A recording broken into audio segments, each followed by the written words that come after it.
Well, joining us now from Oxford is the travel safety expert and author Lloyd Figgins. Lloyd, thank you very much for speaking to us. New Zealand is always regarded as relatively safe. You know, what is the status? Well, I mean, New Zealand is a safe destination. There's no two ways about that. There's over 3.2 million people who travel to New Zealand every year. And most of those visits, by far and away, are trouble-free. It's got a phenomenal safety record in things outside of, the usual things that backpackers like to do. Things like the adventure travel industry there is very well regulated. And even if you have a look at the area where Grace went missing, on Queen Street in Auckland, a lot of the bars, the hostels, they have security guards on them. So it is a safe destination. And, we see what's going on in Europe at the moment. And actually, we've got to think that New Zealand is not a dangerous place to go, but that doesn't mean that there aren't dangers when you go travelling. I'm wondering, in terms of dealing with officials when something does go wrong, when I think back to the case of Mia Aleph Chung, the 20-year-old who was killed in Australia, there were the family had a lot of problems of getting information from officials on the ground. What's it like in New Zealand?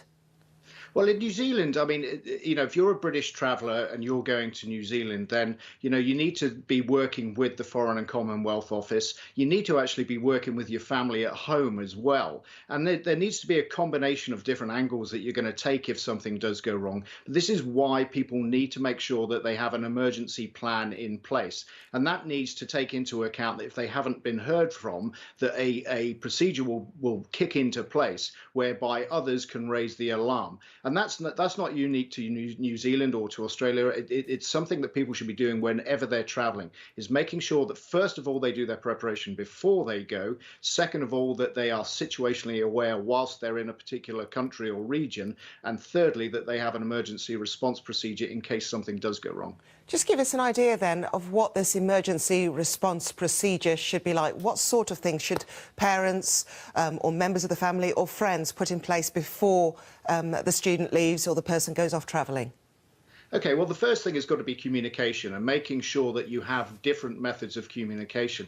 Too often nowadays we rely on high tech, and what I would say is for every high tech solution you have, make sure you've got a low tech or a no tech solution, in order that if there is any failure within the high tech, and that could be that a mobile phone system goes down or you're out of reception, that you've got another way of communicating with people. Or if you are going to be away from communications for a while, let people know, tell them that you're going to a remote region and that you won't hear from them, but then have a check-in time that they can, if you don't make that check-in time, then they can raise the alarm for you. Okay, so when everything goes wrong, you haven't heard from the member of the family who's travelling, where's the first port of call for those who are concerned?